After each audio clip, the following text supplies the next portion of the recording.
The IOPC have issued misconduct notices to 2 police constables in Cardiff this week following the death of 2 lads who were killed after riding an illegal off-road e-bike into a bus in May. 16-year-old Kyrees Sullivan and 15-year-old Harvey Evans were being followed by a South Wales police van whilst riding a bike without helmets and at speed. Reports at the time suggested that they were not being followed or pursued, which means the same thing by the way as per the English dictionary definition. But days later, CCTV showed that there was in fact a police van behind the boys, and it was revealed that the van followed them down a number of roads before turning off to head in a different direction. Now, the wet wipes will have you believe that that's because they were not pursuing the boys, but the road the boys were on had bollards at the end, and there's no way the van could have followed. And so it appears to me that the reason that they turned off was solely to head in a different direction to get around the bollards. The handling of the incident seems to have been what sparked major disruptions in the area, which later saw several vehicles being burnt out, with Cardiff police in riot gear attending with a helicopter and police also taking action to protect the local police station after reports that the station might get attacked. Hours after the disruption in the Ely area of Cardiff, the South Wales Police and Crime Commissioner, Alan Michaels, claimed the riot was sparked by false rumours of a police chase. Of course, we later saw the footage showing the van behind the boys. The IOPC said that it was investigating whether the police van was in fact chasing the boys, which is an interesting choice of words and could be construed to mean something different than following or pursuing. Based on the meanings in the Oxford English Dictionary, all 3 words could well mean the same thing, but in everyday use we have attached slightly different meanings to the words, which could be being used here purposely to suggest that the occupants of the van were in fact not doing anything wrong. That we'll have to wait and see. Bearing in mind that it was only after the CCTV was released that police decided to change their stance on what happened, but did say there was no police on the road when the boys crashed. Now again, this could be semantics in this instance.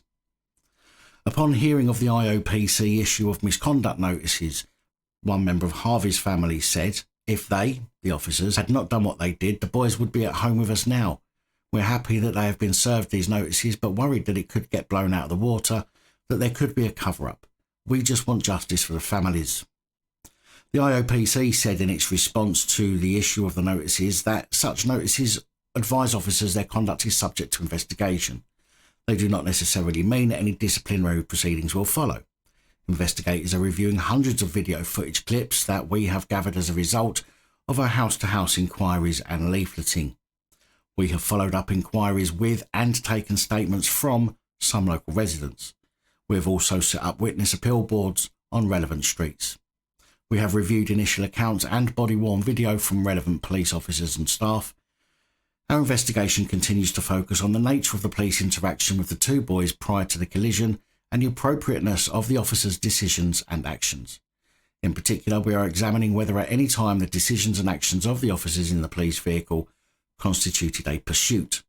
The response from the community in helping our investigators has been very positive, and I'm extremely grateful for this assistance. Our work will remain impartial and completely independent of the police, whilst being run by ex-police. In relation to the unrest on the night of the incident, South Wales Police have said that 20 people had now been identified and arrested in connection with the disruption, but an open letter signed by more than 50 organisations and individuals, including academics and campaigners, has called for an amnesty for those involved, claiming that the unrest in Ely was an understandable emotional reaction to the tragedy that may or may not have been caused by the actions of the police. Now, I'm sure that the open letter won't mean a damn thing to the police and that they'll continue in their pursuit of identifying and prosecuting those involved.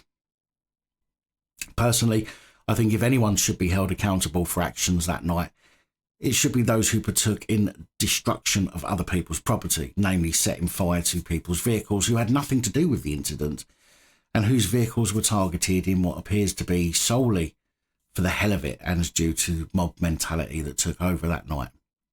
However, I am glad it's being looked into, but I certainly won't be holding my breath that anyone will be held accountable.